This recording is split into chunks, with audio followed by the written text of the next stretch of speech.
on a limited budget, do educational things around the house.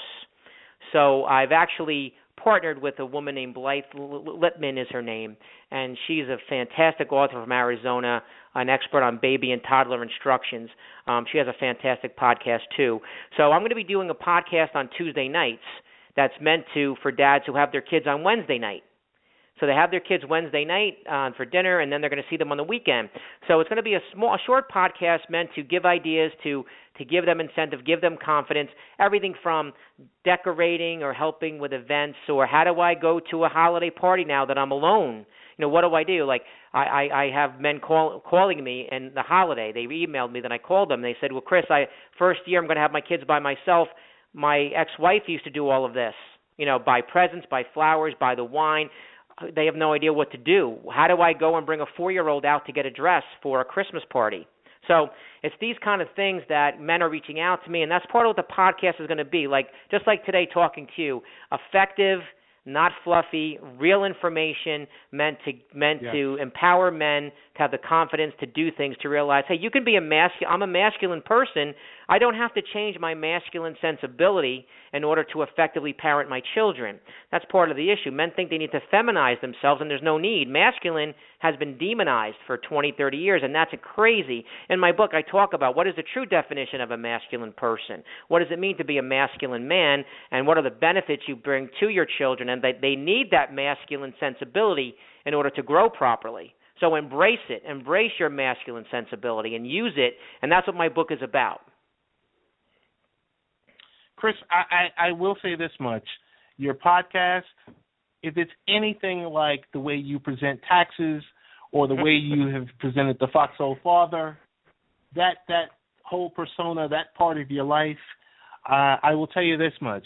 You might record your podcast with with your partner, but I will tell you that I will have a couple of places that will re-air your podcast immediately because it's needed.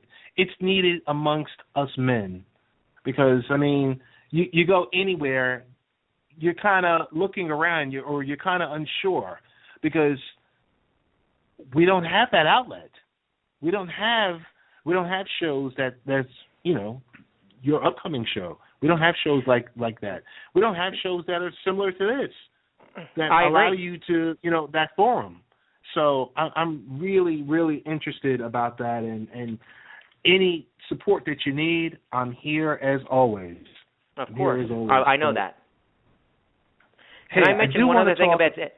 It's parenting, but it's about the FAFSA, the financial aid form. It's one thing because this helps people. That the financial aid form, the FAFSA, is usually due by February 15th. Now, everyone scrambles to get their taxes done. Remember that you can go on to the FAFSA.gov, you can go on, and you can put in your estimated numbers just to get it in there. Now, online, if you're first time doing this, it can feel daunting, but if you already have e-filed your returns for you and your child, if your child has one, there is a way to use an IRS retrieval tool on there to get your data brought in directly, your income data. Now, if you have your tax return in front of you and it's been e-filed in the past couple of weeks, there's a way to say, no, don't bring that data in from the IRS. Take your numbers from your tax return. So don't hesitate to get your FAFSA done, even if you have draft numbers on a tax return right now. Get it in so the schools in question are going to get that basic information and start the process of awards and letters for your child in their financial aid office. So, again, if you have any questions about this or anything else, go to my website, chriswhalencpa.com, email me directly, call me. I will definitely help you and direct you in any way I can. So before you pull the trigger and say submit, that's why it's sometimes better to make the call to Chris Whalen, I'd say. Before you hit the submit button, maybe call me. Just give me 5 minutes of your time. Got you. Right. Got you. Chris, I will tell you this much. We have your picture and we have your business card on our Facebook page, Facebook.com/Late Night Parents.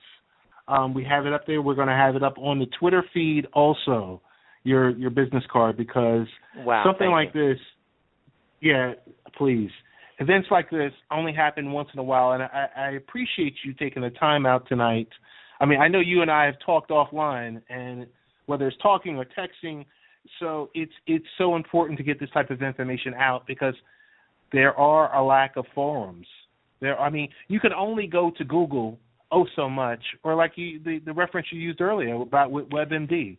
Hey, I have this pain in my neck, but I'm not sure what it is. Let me go to WebMD, and you're like, right. And what did you put in? Well, we talk about plans. So part of my plan is my website, which is being updated constantly. I'm developing. I've taken my time since I put the book out. I've just been listening to people and talking to people around the world. I got an email from Kazakhstan 2 days ago. So I'm seeing what do people want. I'm taking my time, and part of what I know is a forum area in my website would be great with topics, so men around the world can start talking to each other. So that's going to be an enhancement after tax season's over. One thing I'm working on is eventually I want a FatherHood summit that's simulcast internationally. I want to take over Radio City Music Hall for a day, have people like you, like me, speak a whole day of male empowerment. And simulcast around the world. That's part of course, It's a great vision, but that's where we should be going. We should be talking about how men have been marginalized. There's so many things that we should talk about that we can express ourselves. We can be strong. We should retake some of our positions that have let go, especially young men. We have a parenting problem in this country. When one of my podcasts I want to do is a parental indictment podcast. There's a lot of things happening in the world where people never talk about the parents. For a quick example, college rape. I mean, if a predator gets to college, we have problems long before he became a freshman. And so people have, and this is part of the liberal establishment, has tried to give parents work to do to feed the corporate machine. And they'll do things like feed your kids lunch, and they'll talk about college rape. Colleges can't even educate kids properly. They shouldn't worry about things like this. So parents need to be held accountable. As soon as there's a rape allegation or a guilty verdict, parents should be on the line. That's where the TMZ reporters should go and say, please give the American people the benefit of seeing what you did wrong so we don't repeat your bad parenting that created this predator monster. So people have to make parents much more accountable, and like they used to be. There used to be shame. There used to be guilt. And so that's part of what I'm bringing back, and that has to do with fathering. Fathers have been so feminized in a lot of ways the past 20, 30 years, and their role is so significant, as well as the mother's role, to bring up solid children that are good citizens, that are looking to look inside themselves for their achievement and to be better for society and for their family. So that's all part of my movement. That's a big part of hey, men, we really need to stop using the Xbox when you have a 3-year-old. We really need to, but that's because men have been marginalized. They are so insecure, they don't know what to do with themselves. And so that's part of what I'm trying to do with my Foxhole Father movement. Got you. Totally got you.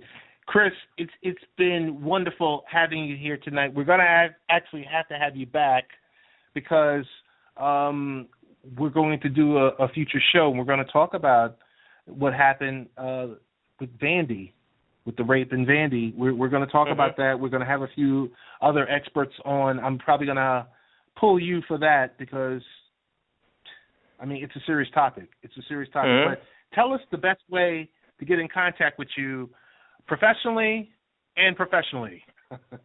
Well, all over the electronic world, I'm always Chris Whalen CPA. So ChrisWhalen CPA. That's my email at Gmail. That's my website. That's my Twitter handle. So if you were to type in Chris Whalen CPA in 3 separate words online, I come up first in Google. You'll see me. So my website's there. Go to my website. My phone number is on the main page. You can go to my contact page, email me. You can tweet to me. If the phone number I give you on my website is my cell number. So I tell everyone you can text me things directly with that number. I'm totally accessible. I answer my phone. The phone is for me when my clients call me. And everyone listening is, of course, my future potential clients, so you get the same level of service that my existing clients do. So I really urge everyone to go to my website. The memos page is very informative. It's free information on so many topics. And if you see something you're not sure of, if you need more information, again, please email me. There's no obligation. It's a free service. I give free consultations, especially for Ted's listeners. I'm really looking to help. This time of year, people are so nervous and anxious, especially self-filers of their taxes, and there's no need to be. You can be confident. There's a way to make hard decisions, get these taxes filed, but when you leave my office, you know you've been educated, you know that you've done everything you can to know your all your options and what your possible advantages and disadvantages are, and you've made the right decision for your family. And that kind of confidence, I'll ask everyone here, have you ever had that level of confidence with any accountant or lawyer you've dealt with? If you have, go back to them. If not, call me, please. Gotcha. Chris, we want to give you a round of applause for a great night, great hour discussion. Thank you.